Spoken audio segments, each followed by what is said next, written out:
அஸ்ஸலாமு அலைக்கும் friends, welcome to my channel. இன்றைக்கி நம்ம தக்காளியை எப்படி பாதுகாக்கலான்னு பார்க்கலாம்.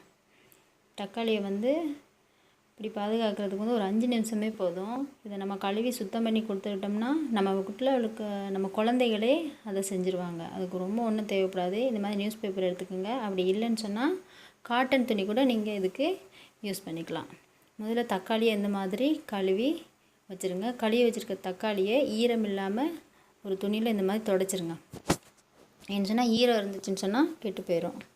நிறைய தக்காளி வாங்கிட்டோமேன்னு சொல்லிட்டு இனிமேல் நீங்கள் ஃபீல் பண்ணாதீங்க. அப்புறம் இன்னொரு நன்மை இருக்குது. இந்த மாதிரி நம்ம கழுவி வச்சு இப்படி கவர் பண்ணி வச்சிட்டோம்னா நம்ம எமர்ஜென்சியாக சமைக்கிற டைமில் டக்குன்னு நம்ம எடுத்து போட்டுடலாம்.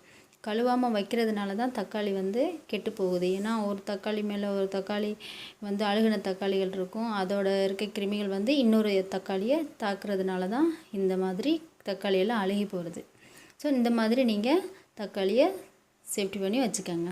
இந்த மாதிரி ஒவ்வொன்றா எடுத்து அடுக்குங்க. ஒவ்வொன்றா தான் எடுக்கணும். இந்த மாதிரி பாருங்கள், என்னோடய குழந்தை கூட இதை எடுத்து அடிக்கிடுவேன். நான் கழுவி வச்சிட்டோம்னு சொன்னால் நம்ம குழந்தைகளை வச்சே நம்ம இந்த வேலையை செஞ்சிடலாம். ரொம்ப டைம் எடுக்கும். ஐயோ இதை கழுவிட்டு உட்காந்துட்ருக்கணுமே அப்படின்னலாம் நீங்கள் டைமை வேஸ்ட் பண்ணிடாதீங்க. இந்த தக்காளிக்காக ஒரு 5 நிமிஷம் டைம் எடுங்க. முக்கியமாக அழுகின தக்காளியெல்லாம் கொஞ்சம் அழுகியிருந்தாலும் நம்மலாம் கட் பண்ணிட்டு போடுறோம். அப்படிலாம் என்றைக்குமே செய்யாதீங்க. கொஞ்சம் அழுகியிருந்தாலும் அந்த பழத்தை அப்படியே வீசிடுங்க. அது உடம்புக்கு ரொம்பவே கெடுதல். இதுக்கு மேலே காட்டன் துணி போட்டுக்கோங்க. அப்படி இல்லைன்னா இந்த மாதிரி ஒரு நியூஸ் பேப்பர் கூட போட்டுக்கலாம். பாருங்கள், அதுக்கு மேலே இன்னொரு லைன் வச்சுக்கலாம். 2 லைன் தான் வைக்கணும் அப்படிங்கிறது கிடையாது. நீங்கள் பெரிய அகலமான பாத்திரமாக இருந்துச்சுன்னா அகலமான பாத்திரத்தை கூட வச்சுக்கலாம். நான் சின்ன இந்த ஒரு ஐஸ் பாக்ஸில் தான் வைக்கிறேன். பாருங்க, இது மேலே இன்னொரு பேப்பர் கூட போட்டுக்கலாம். இந்த மாதிரி கவர் பண்ணி வச்சிங்கன்னா 1 மாதம் வரைக்கும் கெடாமல் இருக்கும். 100% கேரண்டி தரேன். நான் இப்படி தான் வச்சுருக்கேன். ஸோ நீங்களும் தக்காளி இனிமேல் நிறைய வாங்கிட்டுமேனு ஃபீல் பண்ணாதீங்க.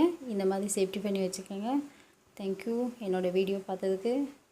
இன்ஷா அல்லாஹ் இன்னொரு வீடியோவோட உங்கள் எல்லோரையும் நான் மீட் பண்ணுறேன். தேங்க்யூ ஃபார் வாட்சிங். பாய். சப்ஸ்கிரைப் பண்ணிடுங்க.